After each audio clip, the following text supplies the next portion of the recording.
What? I'm sorry. Give me one moment. That didn't sound like we were.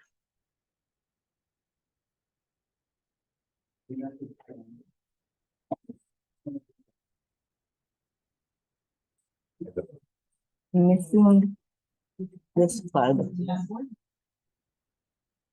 Darren, you know, yeah, Darren. Sure, Darren. The meeting. And then he should join after that. We could be on the owl stand, sorry.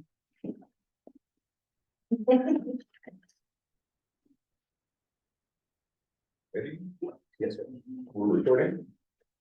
We are recording. Okay. It is 6 o'clock and welcome to the second installment of Cascade Lock Sports Mission 2024 2.0. We'll start with pledge of allegiance. Pledge allegiance to the flag of the United States and to the republic which stands one nation under God, indivisible, with liberty and justice for all. President Lorraine, Here. Vice President Clute, here, Commissioner Nat, Here. Commissioner Peterson, Here. Commissioner Sweet. Here. Okay, without any modifications, additions, or changes to the agenda? Not. All right. Special presentation reports for outside resources, staff, and government officials. Thunder Island Press pedestrian bridge update. David McCurry.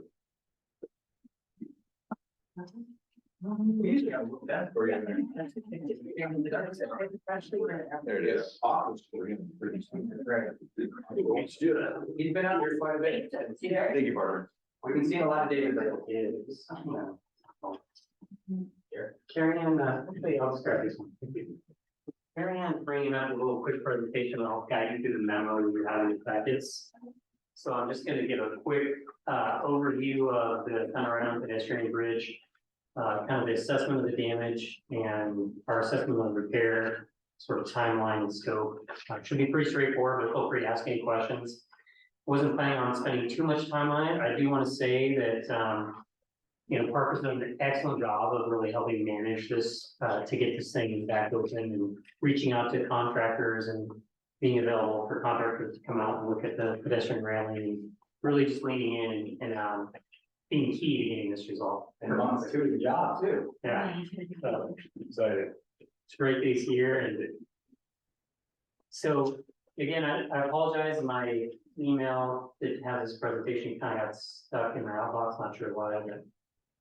And really, there's no new information in the photos. They're just help guide the conversation and outline the memo. So, oh yeah, no.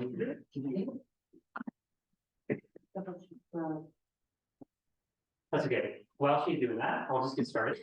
So basically, it's unfortunate that things happened with Sternler that did. It's unfortunate that the pedestrian bridge got damaged.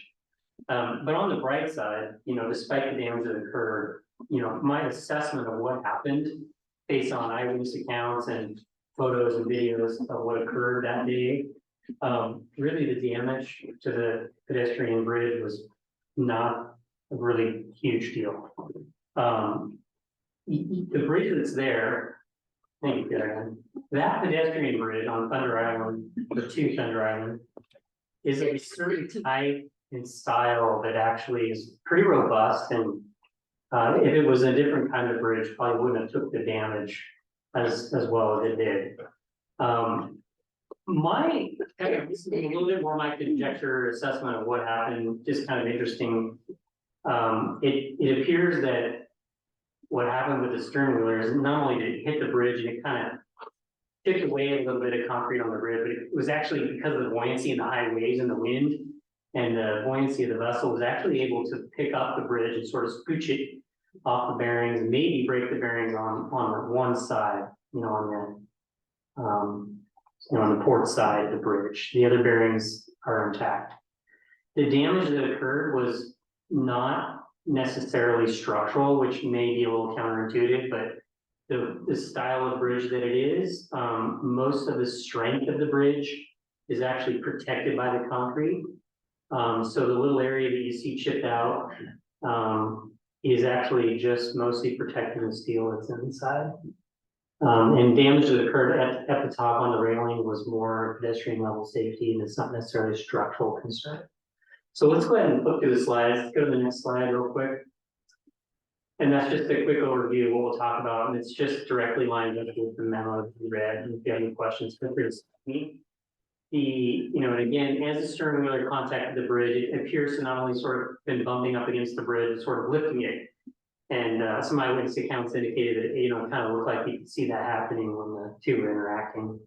That bridge is heavy, about 115,000 pounds, but the interesting thing about vessels and water displacement within ships and vessels is they can lift a lot of weight. That's why we put steel in the water. It was able to kind of nudge it over in the high wind. So in summary, the damage really was the railing, as you can see, obviously, the concrete deck, which is the walking surface essentially, and the curb which supports the pedestrian railing. And then it was really moved over on the south about 2 feet 9 inches. And there was some damage obviously to the utilities, power and water that go across to the island. And again, the impacts really are mostly temporary and repairable. So that's great news. Unfortunate it happened, but easy to fix. So next slide real quick. This is if you stand on the Thunder Island side, you look back towards the port side, and you can sort of see all the elements that got damaged structurally and the utilities there on the far side. You can see the displacement due to the impact and sort of interaction with the vessel. You can see the railing and the deck concrete kind of in the middle there chipped out. There's that chunk of concrete at the bottom of the girder, we call it a beam or girder. And then don't be confused, there's a little bird nest there too that looks a little deceiving, kind of hidden in shadows. So interestingly, the staining on the far side you see coming down the wall is an interesting clue that probably the bearings underneath have been there a long time, since 1970, and probably rusted and weren't very effective at keeping the bridge there. So that's probably why the stern wheeler was able to kind of bump it out of the way. Also, it likely wasn't designed. We don't have any indication of what was designed for other than what's on the drawings. But it probably wasn't designed for this kind of impact from the vessel, which is not expected. Next slide. So here, looking from the port side, looking toward the island again, you can see the displacement really visible in the steel railing, 2 feet 9 inches. And what really seemed to have sort of really arrested or stopped the bridge from moving any further. And in addition to the reality that the staff got out there and got the stern wheel and moved out of the way, which was heroic and really great, was this little steel railing you could sort of see leaning over. And then you can see the 3-inch water line pipe that kind of goes in between the railing and the bridge, stop the bridge from scooching over any further. Kind of a nice little catch there. And again, that's because the bearings probably broke off or were rusted through. Next slide. Oh, sorry. That's okay. This slide will show just the railing damage if you haven't seen it up close. Yeah, so that's just the section of railing that you can see damage out there, and you can also see some of the concrete that got sort of chipped away from the interaction with the boat. That's not really structural concrete, it's mostly there to support the railing and to keep water from draining off the bridge. So Parker's already been out there with a local fabricator to talk about the length of railing that's going to be replaced in kind. Next slide. And I do want to say that the drone footage, which this is a picture looking down on the bridge from the drone video, was extremely valuable in terms of communicating what happened and really just getting a well-rounded look at what happened. I've used it many times to talk to my engineers who are running calculations to confirm the capacity of the bridge for pedestrian and light truck loading. But it was just a really useful tool in getting a close look at the damage that occurred, as well as just understanding the situation fully. So kudos to Rob for providing that. I really appreciate that. He's actually in the video there, top down look, I believe, on top of his head there. So the scope of the repair, not only just inspections and engineering is calculations. Since we don't have the calculations of the bridge, We're using the drawings, which were found, which was absolutely valuable to use. We're checking the strength of the bridge just to be certain that it was engineered properly when it was first engineered in 1970. And also performing calculations to assess the impact of the damage in the capacity, which is honestly not expected to have an impact at all on the strength of the bridge. So we'll just get it fixed and patched up. That's kind of runs through all the things we're gonna do. I have an asterisk there on one of the bullets about strengthening the bridge. And I just putting that there because we haven't finished the calculations. If it turns out that in the original design, they missed something, or the codes change and we need something now that they didn't know they needed then, we'll take care of that through some sort of just simple strengthening of the concrete, which usually in this case, it's kind of interesting how things come full circle, but my very first bridge that I ever worked on was right here in the gorge on the Horsetail Falls Historic Bridge, where we did some strengthening of old concrete bridges. So we got some pretty simple techniques to patch and repair and strengthen the bridge. But one thing I'll note is there's no planned improvements over the existing condition. We're just restoring what was there. That's an important point. Next slide. And the timeline, I mean, it's been pretty quick. So the damage occurred on the 13th of January, and then it was still kind of in the storm, came out on the 15th, still pretty blustery, took a close look, made a preliminary assessment. And then, he did some calculations and assessment of reviewing the video and the design. Actually took some measurements out in the field as well and reviewed the design and then made the assessment that it was actually repairable and it didn't need to be replaced. So we've already been talking, Parker's done an awesome job of giving fabricators on the phone. We've had a number of calls with potential contractors to pick it up and move it back over, which is a heavy lift, pun intended. Yeah. And we should be able to have it fully open and fully complete by April 15th. Does it feel like we're gonna be able to bring a crane in underneath the bridge, or is it gonna have to come in on the bridge? So, Parker, you want to talk about that? I've been told that we had an incident many years ago with a power company that had some sort of power device in our lock channel. And that got dislodged in a heavy east wind event, and a crane was brought in underneath the bridge and was used to pick that out. Very cool. So firsthand, we've had a crane underneath a train bridge, and we should be able to do that as long as the weight limit and crane size don't interact with each other. Great question. There's really three ways to move it back into this. One is to bring the barge and just lift it up, which takes a lot of effort, probably not the most cost-effective solution. The other one is to bring a crane in and pick it up. The other one would be to get underneath it with jacks and pick it up and scoot it back over and send it down. Those are kind of generally the three ways. Yeah. And Parker and I have had a couple conversations with a contractor to come and do that, and we're still waiting on final sort of bid and vote and how they're going to approach it. Yeah. At least one, probably two contractors. Yeah, hopefully two. Yeah. So you have two bids so far? One certain bid, one tentative. Yeah. He's not entirely sure. We just gave him the weight today. Okay. And so he's not entirely sure he can handle the capacity and still has to run his calculation. Gotcha. Yeah. And that number that we saw in there, is that based on the very first, I guess, bid that we got, or is that just based on your calculation estimate? I was trying to be careful to make sure we had adequate contingency in the estimate for how much it's going to cost to repair. So there should be a little bit of wiggle room in it. Really that number is not going to be final until we see all the numbers, and it may kind of go up and down in different categories. I don't want that to sound wishy-washy, but we just don't have the final numbers. So our estimate was based on conversations with one lifter and mover. It would probably involve 3 different contractors. There's welding for the railing, and then new bearing plates, since the old ones are broken and rusted anyway. And then that's one contractor. The other one to pick it up, put it back in place, and then a third contractor just to do the patching of the concrete. Which should be fairly straightforward, but it'll take a little bit of time. Is there any electrical or plumbing work that needs to be redone as well? And that will be our 4th step. Once everything's back in place, we'll need to reattach the electrical there. More than likely, we'll call it Coburn. You're not gonna have that There's a lot of things. project chart review that shows dates. I didn't bring it, it's a little busy, so go back to the slides and show the date. I have one I can pass around. Sure, yeah. Who was the first bid with? We haven't really actually received the bid. We've had just multiple conversations, so we're still waiting to receive the bid. So we have contacted International, they do heavy moving. That's the one that we expect to see the numbers tomorrow. Yeah. But it's a pretty detailed timeline that sort of lays out all the steps that are in the memo that, basically it's our estimation of how we're gonna run through the steps. We should be able on February 29th.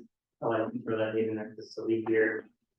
Should be able to just walk back and forth across the bridge just fine on that date. It won't be patched. And probably the railing won't be fixed, I'm guessing, but. Yeah. But it, Red one right on face before red would drop. right, I want to finish with that. Limited use, it supports staff with proper safety, need to go across that road. You just want. And will we need to close the entire marine park during the construction days for the train access? Starting tomorrow, we have a fencing company coming to bring temporary fencing. Will go, basically close off just the parking lot. So it will leave 2 lanes open, leaving the boat launch. Okay. And then I will also have 2 panels at the base of the staircase on the west end of the bridge, not allowing any traffic up into the parking lot as well. So we can send out a notice of that closure. Yes. Okay. We also did reach out right away to talk about what it would cost to replace the bridge in kind. The particular, we'll call it shape of the bridge is historic. Now it's not available currently. It's actually fairly, I'll use the word beefy. It's fairly robust. It weighs a lot. It's strong. It's got a lot of strength in there. It's not really available in that shape right now. The shape of it is actually something that's commonly used in a parking garage, not typically for a bridge, but sometimes it was used like this as a pedestrian bridge setting. So the replacement cost was, at least double, and it was going to take longer than just to repair it, just to be clear.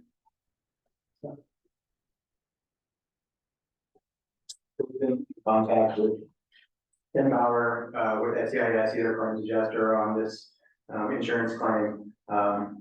As you can imagine, they received a number of claims during this ice storm. We're one step ahead of the game by having the bridge engineer on speed dial. That was sort of my first thing. It was like, it's gonna take a long time for us to get somebody out there who can determine how much damage we've done to the bridge. And I was like, well, I happen to know a guy.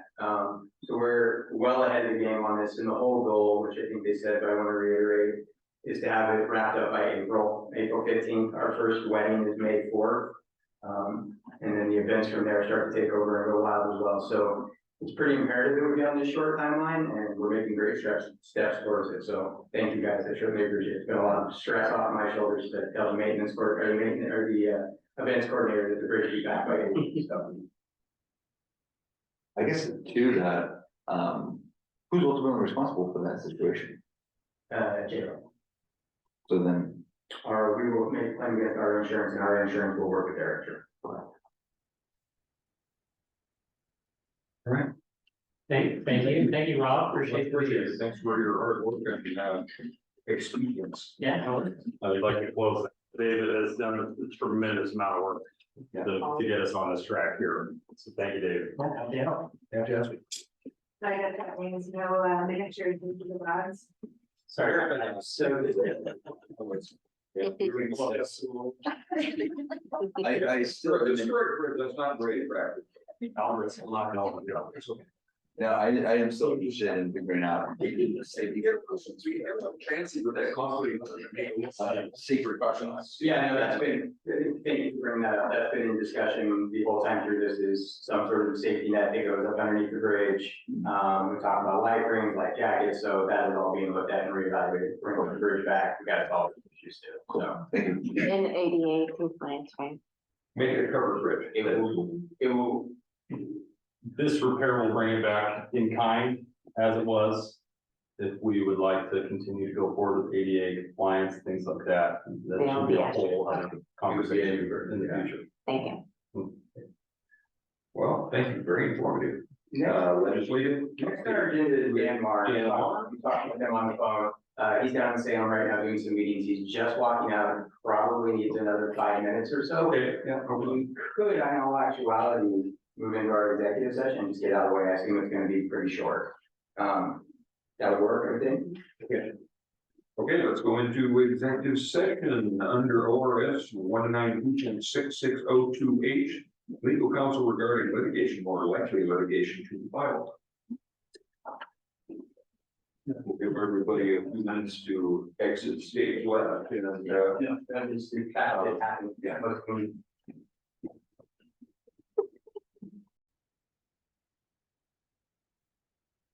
welcome back. We'll now go into our legislative update with Dan Marr. Wonderful. Hi, everyone. Can you see and hear me okay? Yes.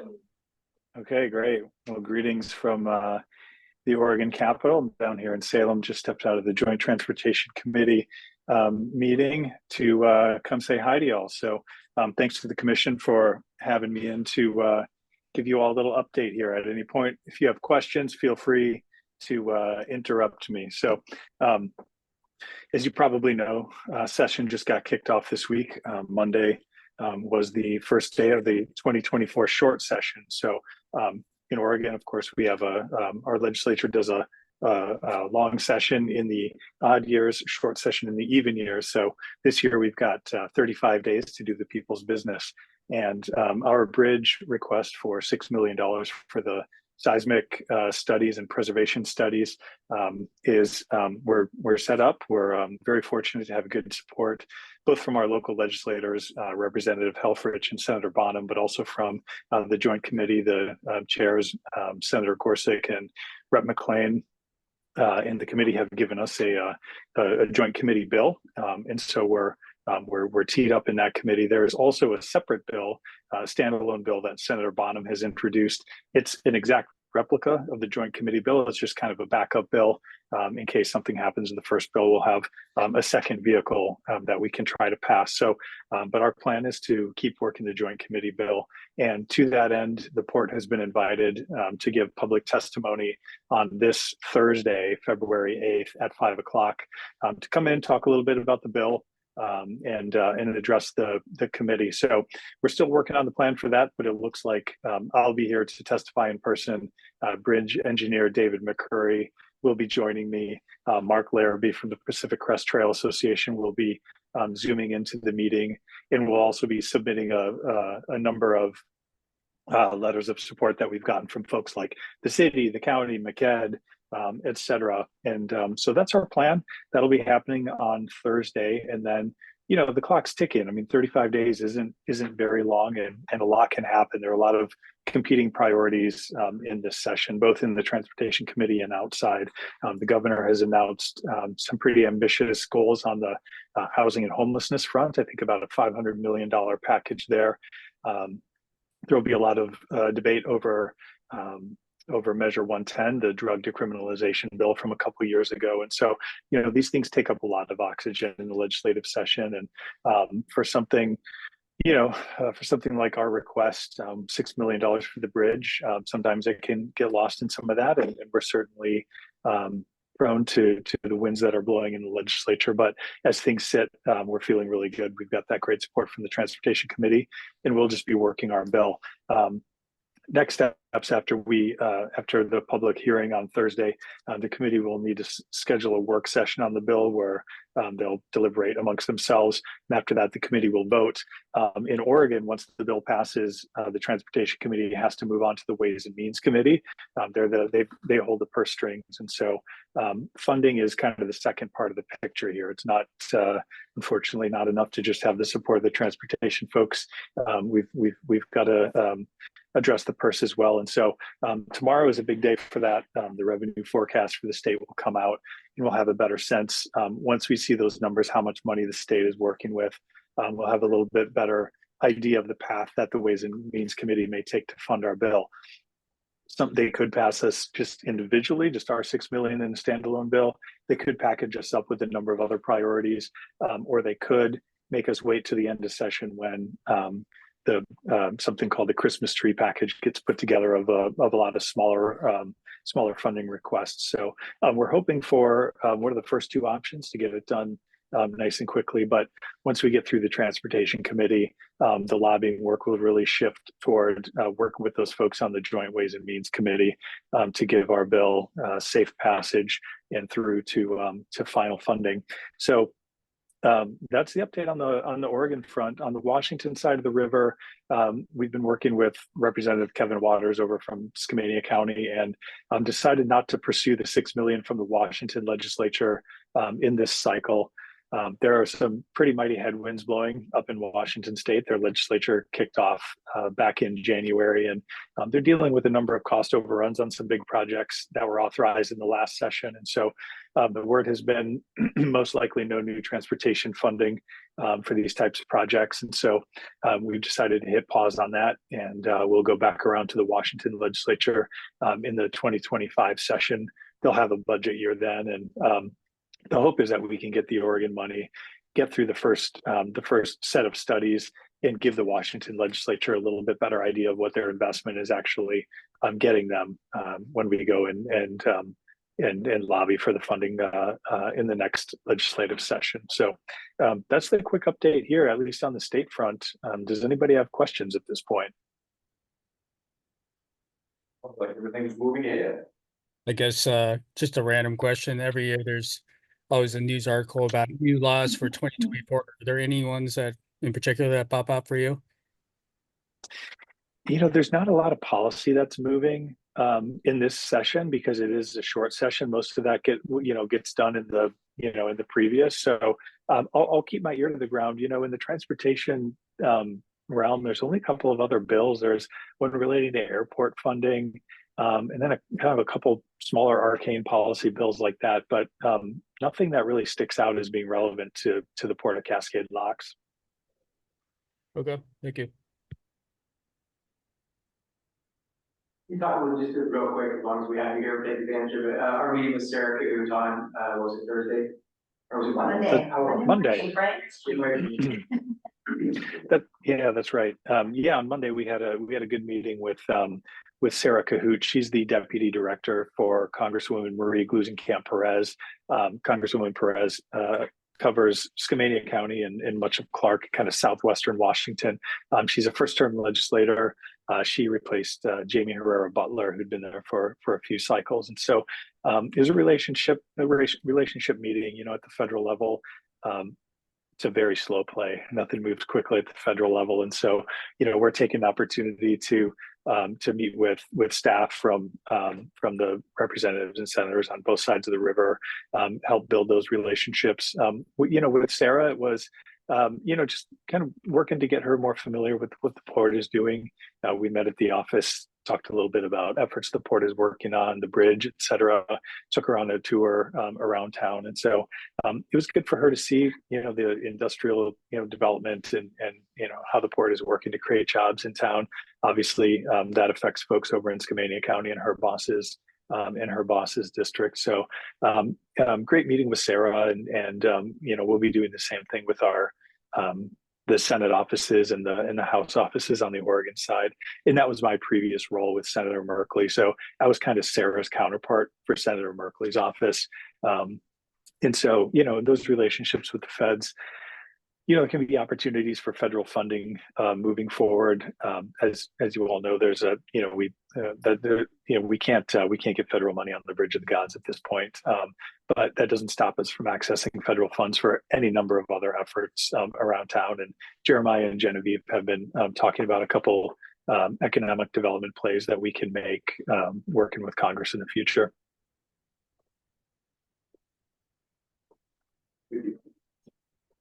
Well, thank you, Dan. Appreciate the update, and we'll be looking forward to hearing more about it as it unfolds. Wonderful. President Lorraine, thanks for having me. Commissioners. Thank you, Deb. Thank you. Thanks, Right. Dan. Take Good care. night, all. All righty. Discussions. Railroad Wyatt Zone Improvement Project discussion.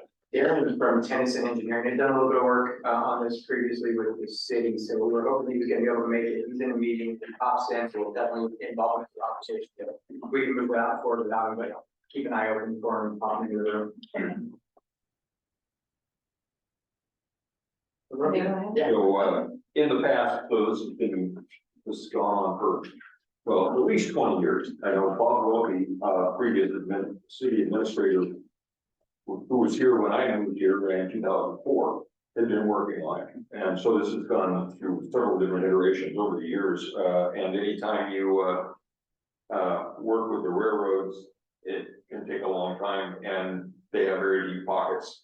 So we want to make sure if we decide to move forward with this, first of all, not duplicating the efforts of other entities and yes, so. Yeah, okay. Take over on that. Yeah, thank you, Commissioner. This was a request from the commission to have as a discussion item for tonight's agenda.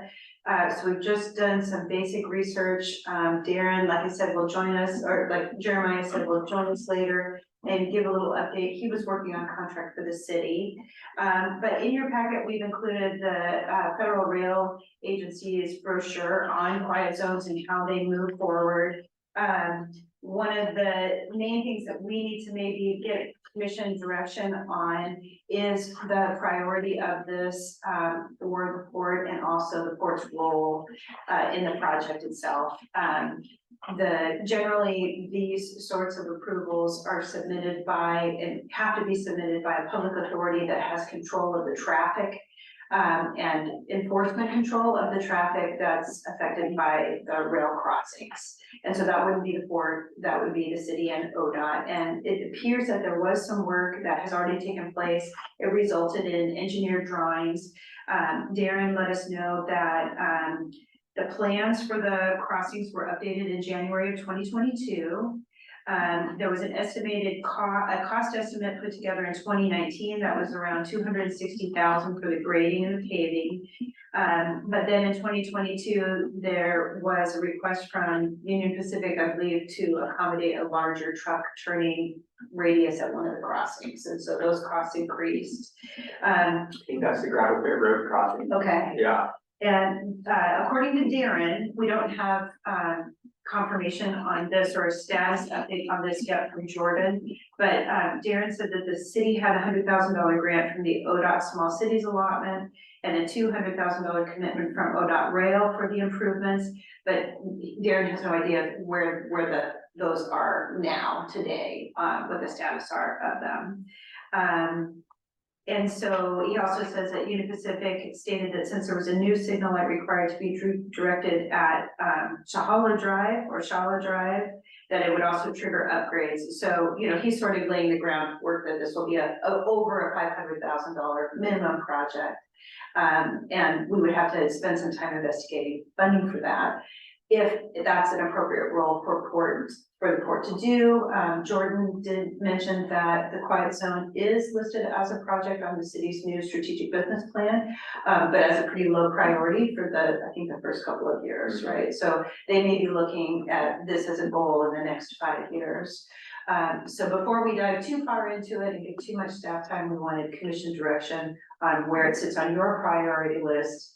Of course, with your strategic business plan development, you will have a list of projects to take place, you know, urgent, near term, you know, medium term, long term through your 5-year plan.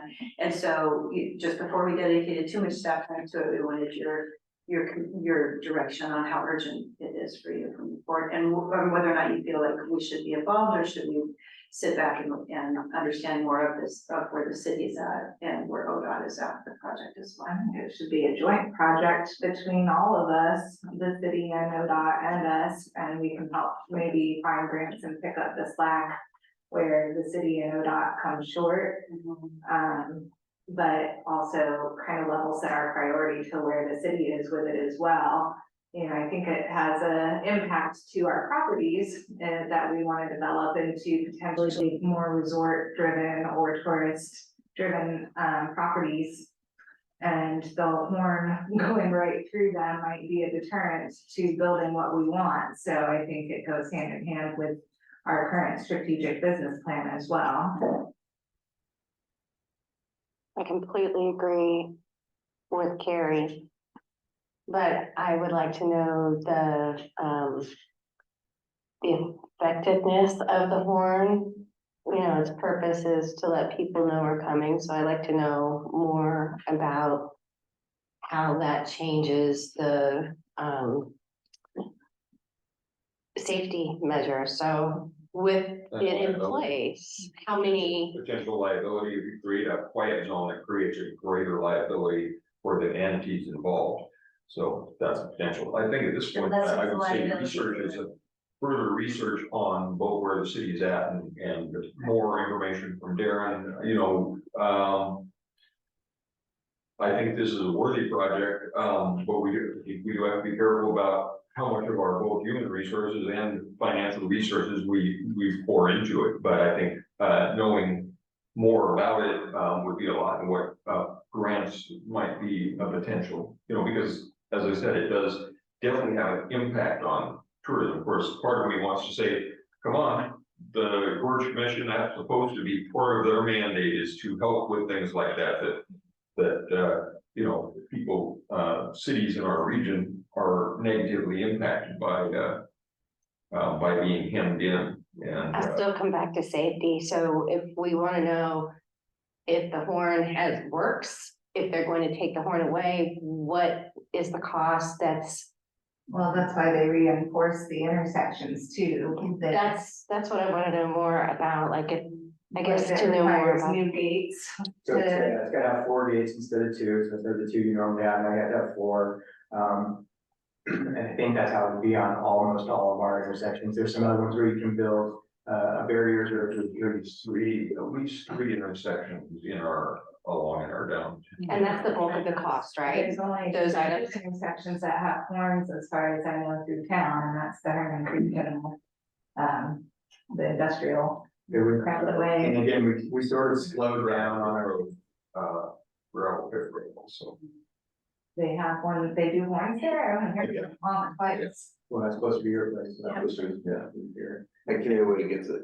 Okay, wait, definitely gets it. Mhm. They blow all the way through about 6 times. There are definitely some mean conductors out there. I hear them at 3 in the morning, they're like dun dun dun dun. There's been some discussion when you raise a ruckus about quiet zone, that the horns get worse. We've noticed that in the past when we start making big waves towards quiet zone, and I don't know if the railroad tells them. And the conductors then, Retaliate. You can tell the different conductors, there are different horns. There's some nice ones that are just barely beep beep, and then there's the ones, like I said, that are just real lay on it. It's crazy. I appreciate Brad saying that we've been working on this for 20 years or well, plus. yeah, 20 plus years, and as I said, I'm not sure, certainly, obviously with very limited results. And partly because the railroad is very resistant, and you have to jump through a lot of hoops on the railroad just getting anything to happen, as we've known with the properties that we've been working on with them for years, trying to get just lease us the property, sell us the property, you pretty much have to go to Omaha and meet them in person to get anything to happen.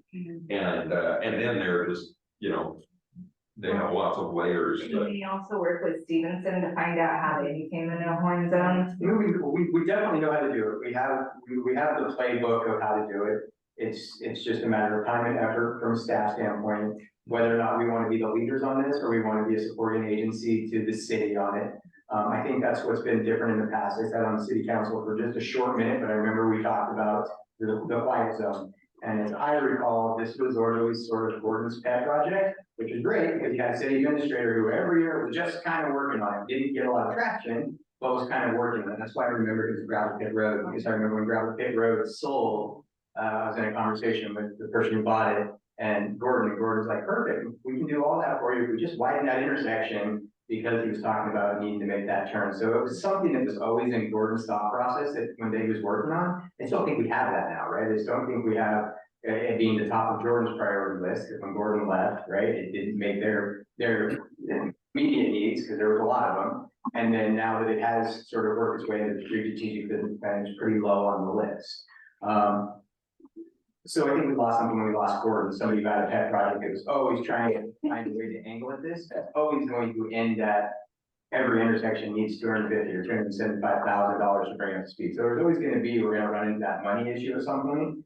Gordon was doing a good job, I think, of navigating some of the hurdles that the road, that the railroad would throw up.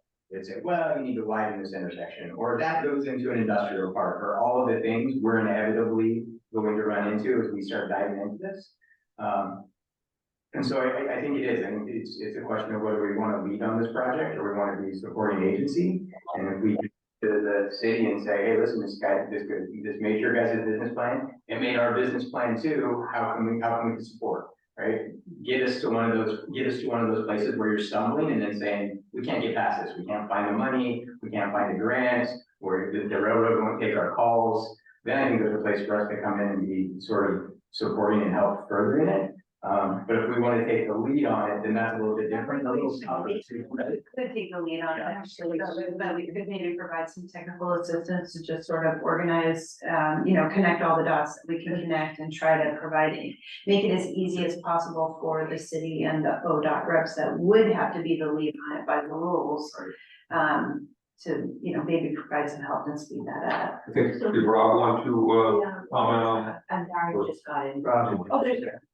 Yeah, thank you. I'm definitely in support of this. I think half of our commission lives in an area that's affected directly by this. I would say about 30% of the town is near one of these intersections that has loud trains at night, all through the night.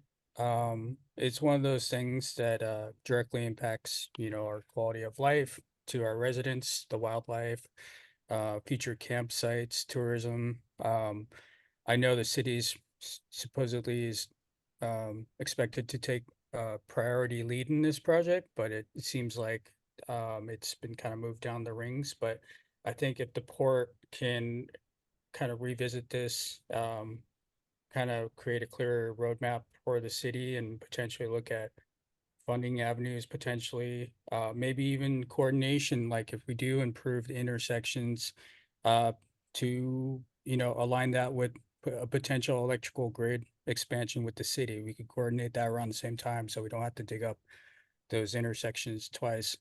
And to Pam's question about safety, that I looked at it a couple of years ago, but what they do is they convert these intersections to not have much of a hill, to be more flat, so the big rigs, the trucks can't bellow out on the tracks.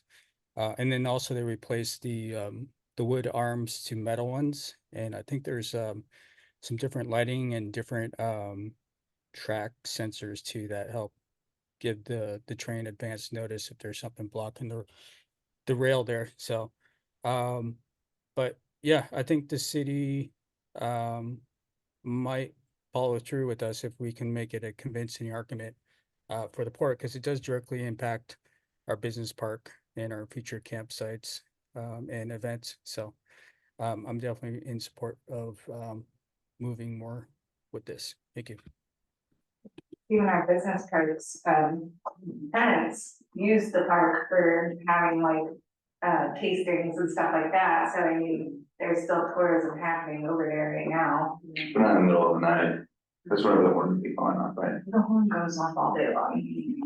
But it impacts us the most. Like, for me, I think it's incredibly, everything that everyone has said. Middle of conference it calls every impacts. single day. So, what I'm trying to get at is that I think that everyone has said, incredibly, great things for the reasons to follow it. But there's a lot of things that we still want to do over there, and I would hate to have to do it twice. So for me, it's one of the last dominoes to fall, not the first domino. So for me, it's not the highest priority. We need to figure out all the other stuff first.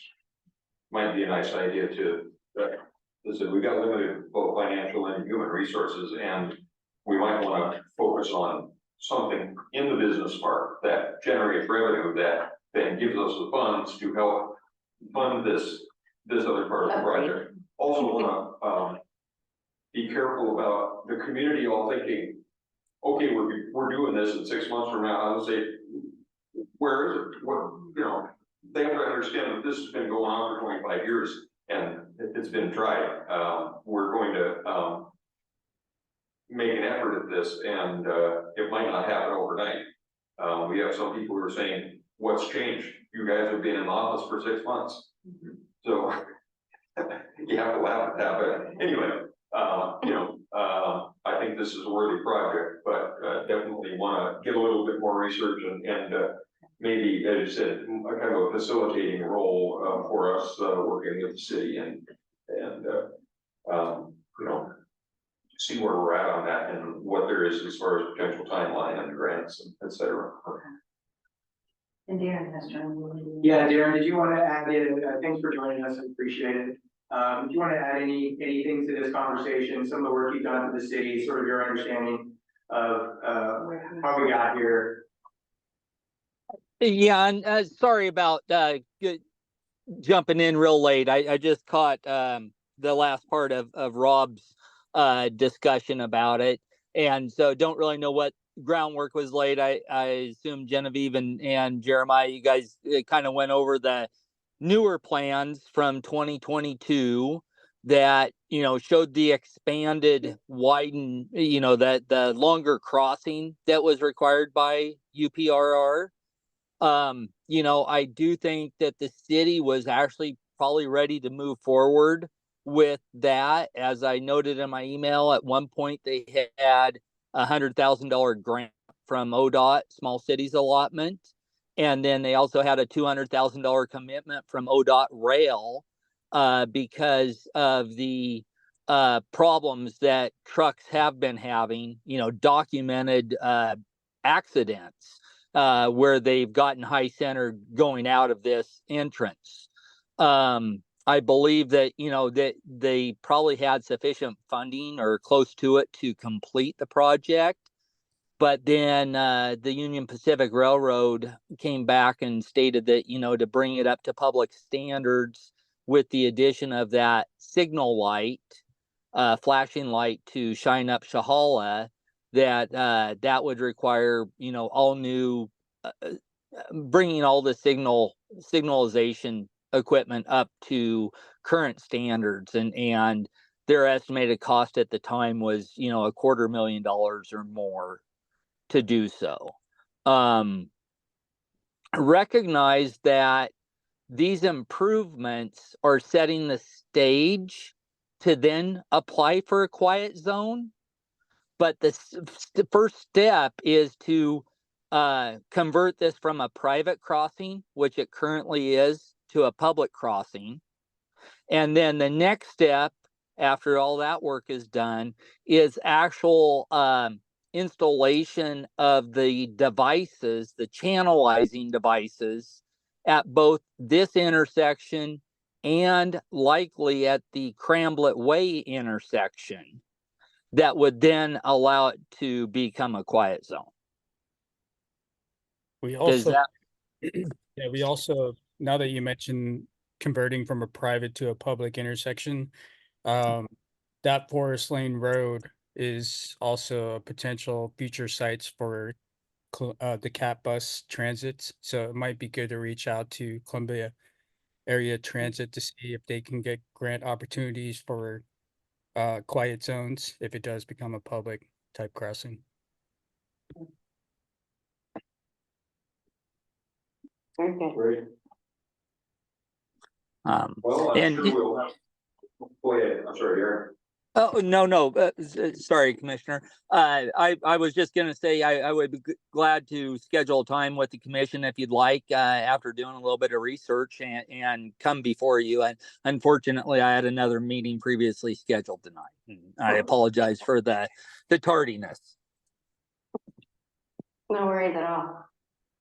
So we can work on putting together a memo for you all at a future meeting, probably give us, 4 weeks to put something together where we can get the current status and what it would take to really get this done and a reasonable timeline, and see what we can do for it.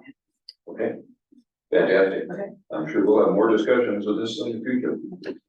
Thank you, because Susan had a review for at the top of Right. everybody's list, so she sent that message back in December. Finally was able to get in front of you guys, but it's been on the city's list for 20 years and put it on our list for 20 years. I'm glad that she didn't let it slip away with new leadership, with both the city and the board, so. Great, fantastic. All right, executive director. We are zipping right through this one. we did our root cause analysis, started that, it's gonna be a multi-meeting process. The first one was, last week, February 2nd, I believe. Genevieve, took the lead on that, started going through what our interview process is going to be, some of the Jetty Life employees. What was the On 16. The Tasha one? Ishikawa. Ishikawa. A fishbone diagram is an exercise. Yeah. And it's basically a brainstorming exercise that's utilized in root cause analyses in order to make sure that we get up on the board all of the contributing factors to the incident, and that helps us organize our thinking as we drive to root cause, but also at the same time create a list of other issues that need attention. Those will result in a report to the commission that talks about the root cause of the incident, but also a action list that the team, the root cause analysis team, would recommend the commission consider, along with a budget and a timeline to strengthen our resiliency out there and prevention of these types of incidents. Thank you. Yeah. For sure. Okay, grant project status update as well. This goes through the grant projects that we currently have out. I won't read each one for you, but it's something that everybody sort of reached out is where are we at with our grant funding right now? What's been expended, what's left to be expended? Genevieve has been taking that on, it's transitioning through a few different hands as we move through staff. So she's sort of wrapping her brain around that and getting quite a way down that process. But we have the ARPA grant, which we use to do some of the repower on the boat, which is coming up in March.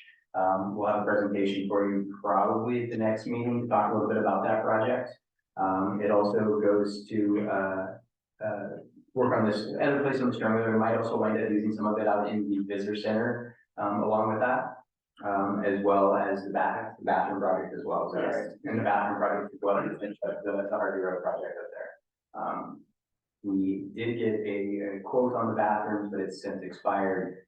So we're getting another one of those and it's all coming together. Recreational Trails grants, that is the one we're doing with Northwest Trail Alliance.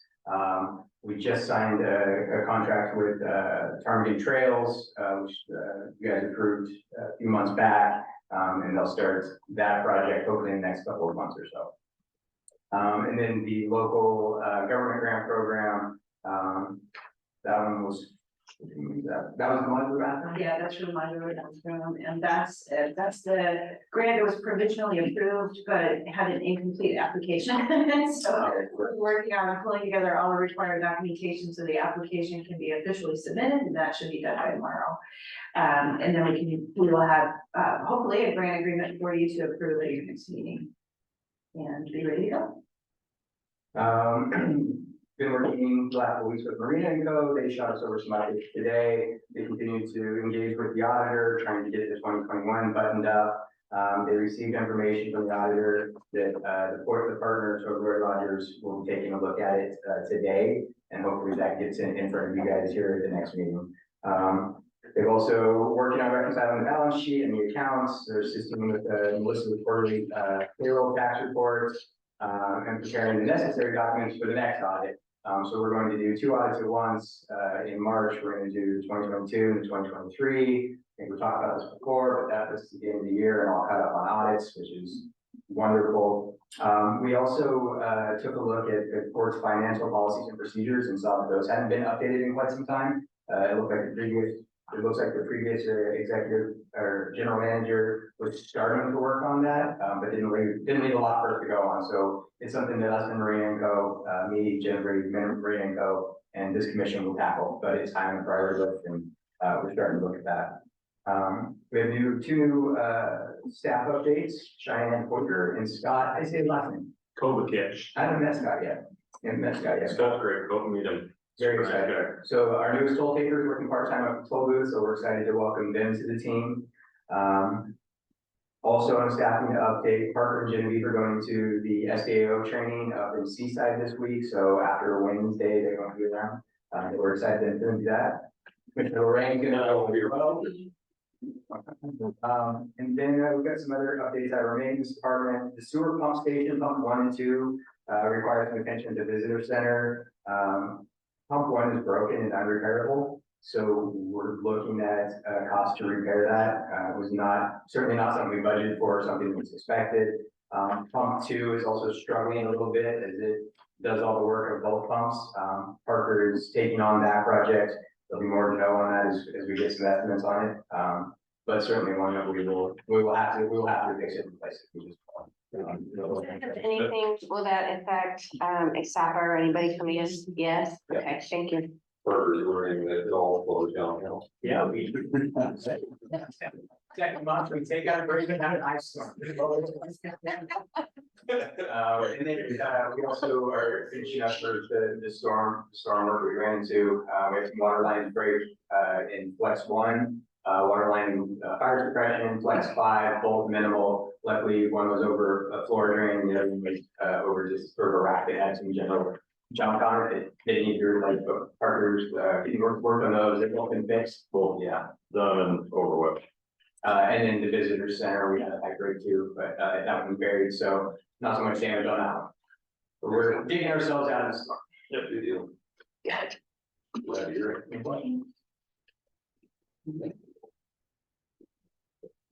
Yes, ma'am?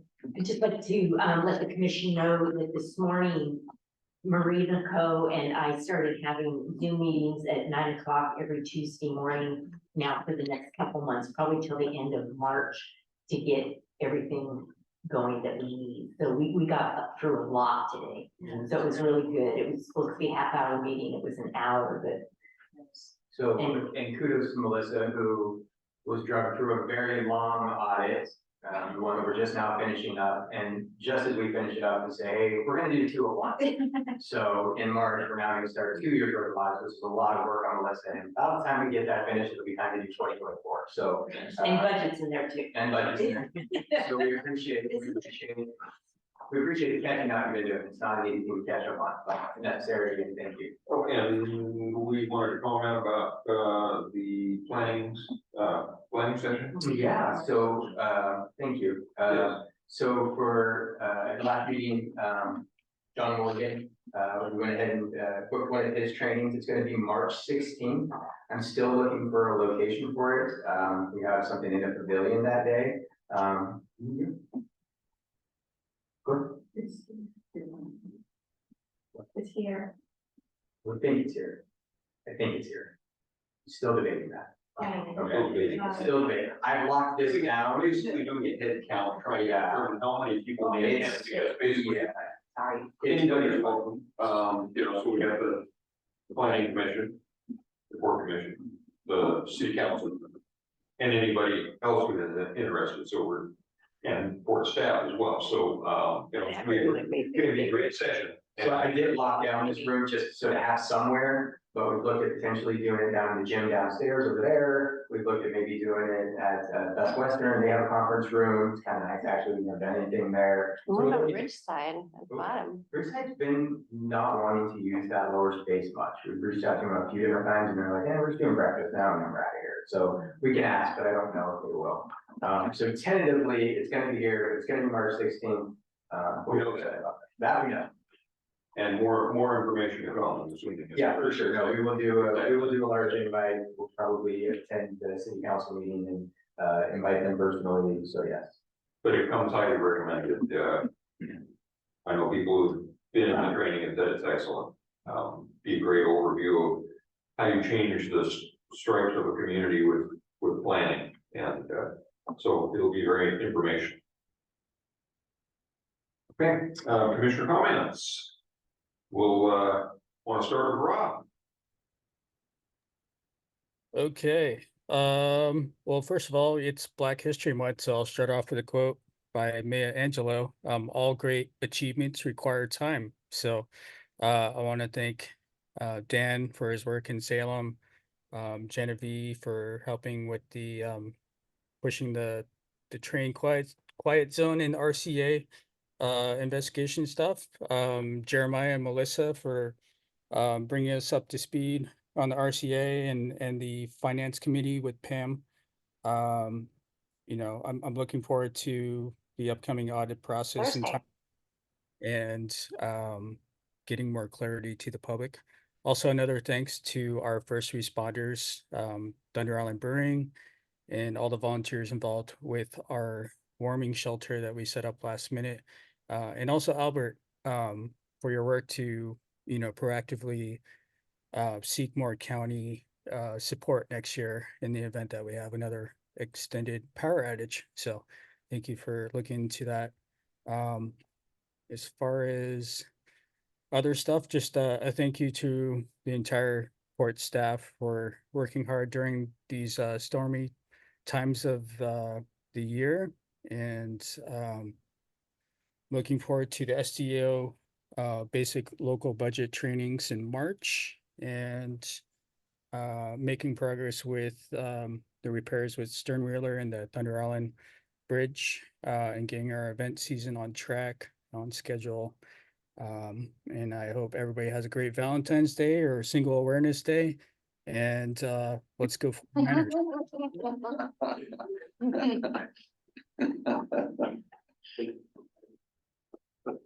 All right, Commissioner.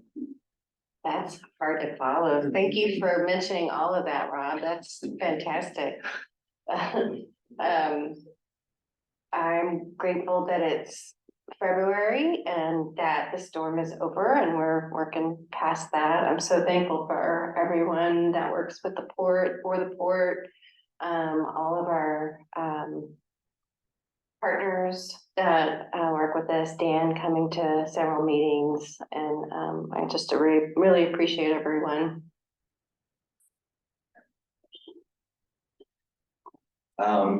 Yeah, I would like to thank David McCurry and Parker for their quick help on the bridge.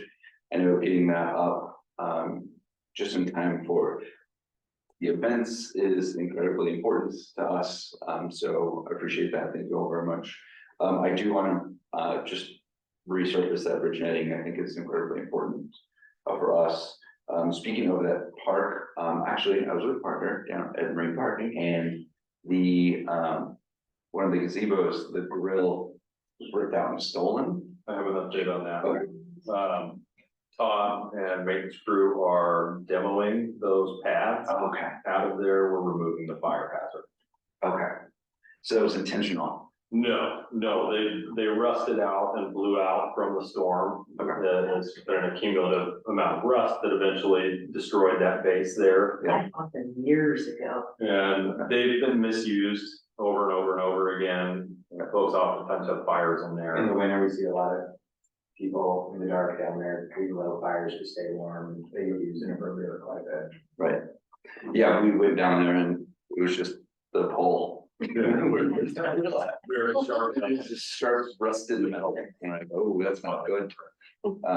So I just wanted to bring that to, I know you already knew, but just everyone else's attention, but it sounds like it's already getting taken care of. So that's great.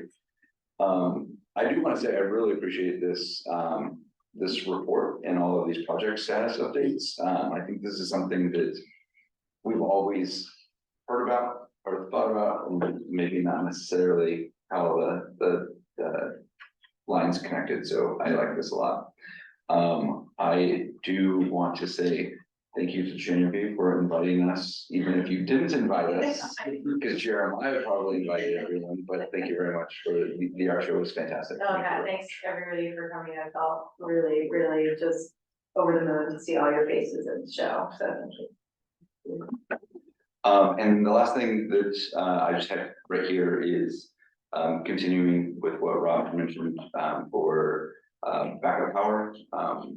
I got a couple of notes from Pam, so I definitely want to take those into consideration, make the adjustments. Then I might be reaching out to the rest of you guys to see next steps on that, because it's incredibly important, I think, to our entire community that we have backup power, regardless of who is in charge and who I guess is responsible for it.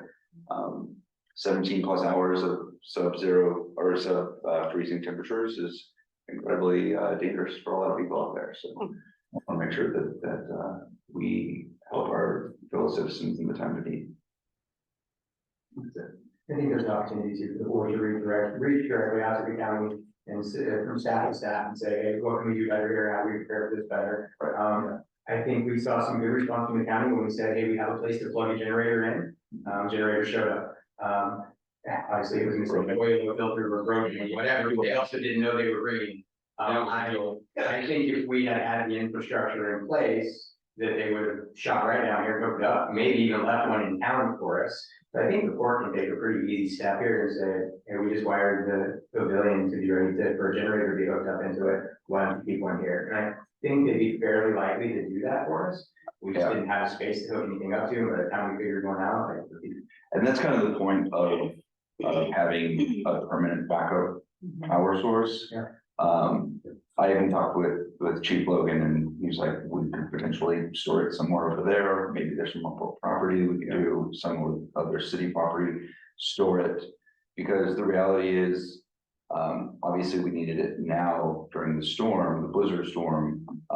But we also deal with wildfires, and there's often times throughout the entire year that we just lose power as a community. So it just, in my personal opinion, it needs to be permanent, not just call up the county whenever we need it. Because we lose precious time. I completely agree. Yeah. I, Slide in here. Well, you're gonna go longer than me. Yeah. So, yeah. one thing I'd like to add to that is updating the emergency operations plan that is desperately needed.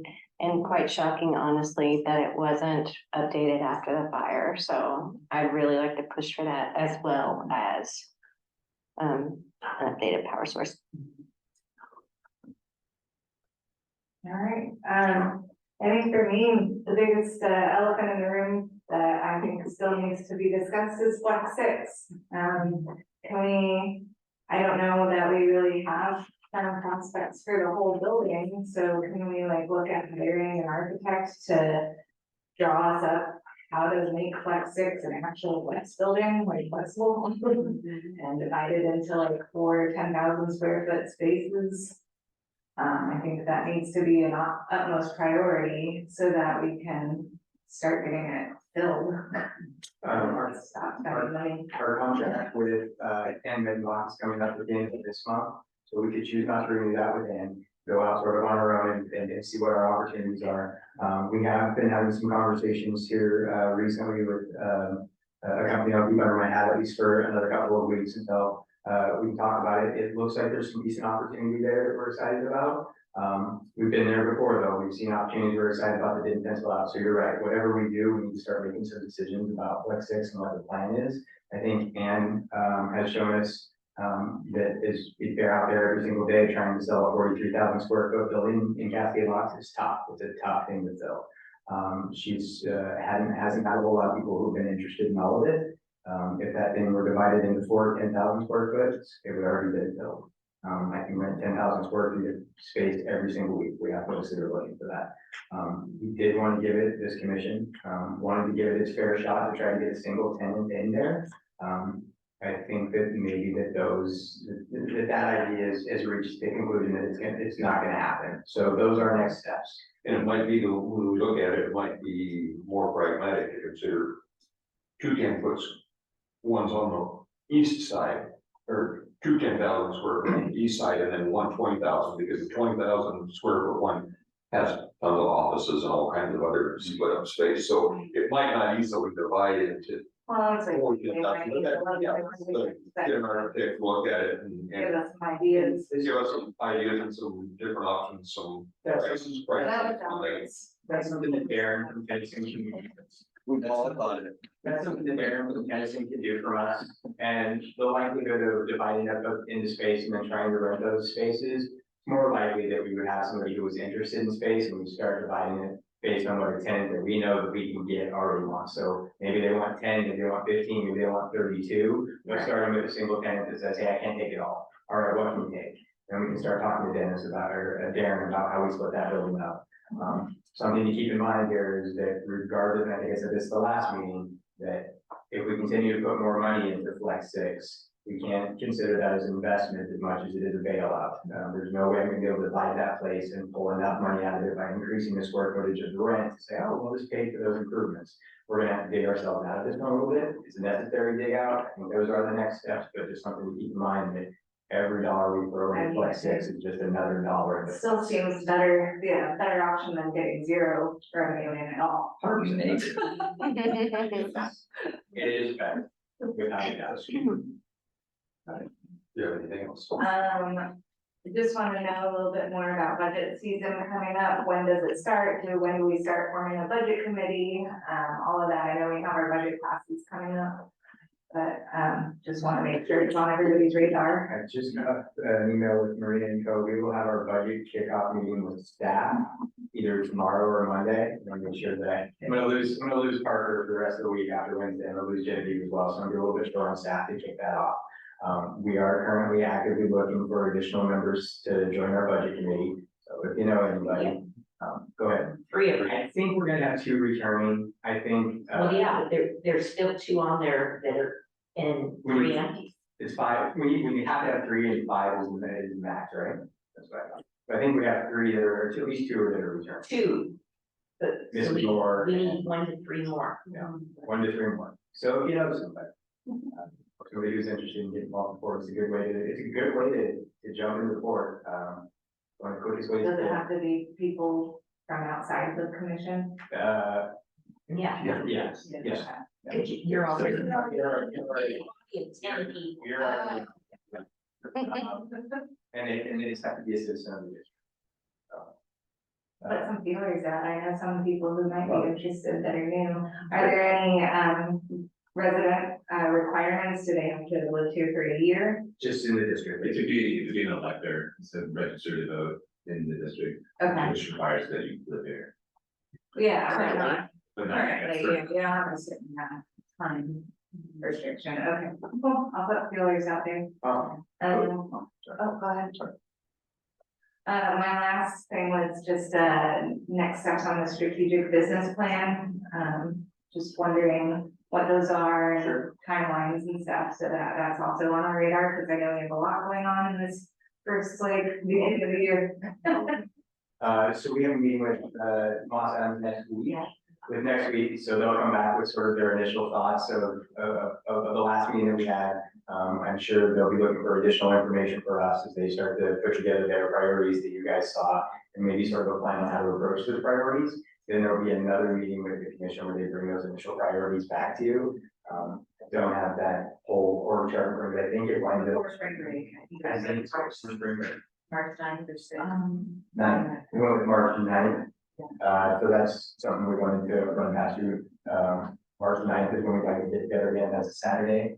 Again, is that right? Another Saturday.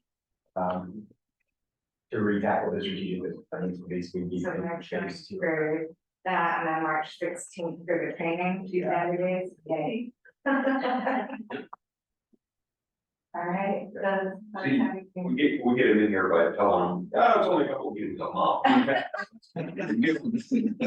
Oh, and then there's that. I will say those leftovers are really good though. It's Same caterer. just wonderful like that. So, once again, you all have said everything I wanted to say, but, I'll just say, yeah, both, thanks to everybody, thanks to the community, because, a lot of volunteers stepped up, with the warming shelter, and we'll plan on being better prepared next year. And, the board hopefully will be able to provide the facility, and we'll still be able to find a lot of great volunteers to actually man it, so the port doesn't have to handle it all themselves. But boy, we got a great community network of people that are really banding together, and got a great team here at the port, both in the administration and the staff, and the commissioners are pretty great too. So, you know, I have a lot of high hopes for what we'll accomplish this year. So that's all I have to say. Had a lot of, starting to explore the new free space that I have now that I have partner in operations in Genevieve as our deputy director, starting to give me some opportunity to dive into more projects and spend more time on. One thing that I'm going to commit to, and it's something that Kevin Greenwood did until his commission told him to stop doing it. But these executive director reports, he was doing those weekly. And I think a lot of these questions, like you just said, what's next for the strategic business plan, right? That was something that probably would be in a weekly report. So although the two that I do in meetings might now get a little bit shorter, we'll start ending every Friday with a little report for me that says, hey, this is what we did this week, this is what we're working on, this is the progress that we made, etc. If you guys get sick of those, you can tell me to stop. Eventually Kevin's commission did. That At was least, great. yeah, it's a lot, right? I mean, you guys have swallowed a ton of information just since you started, and we're not taking the brakes off at all. It just keeps going. So those opportunities to weekly touch base with you guys and let you show our progress, what we're working on, what derailed us for an entire 2 or 3 days, because that does happen. But keep you guys in the loop with that. I need to figure out how to like meld my work calendar with my work calendar with my museum board calendar. And personal calendar. You might be a recap of your screen on that.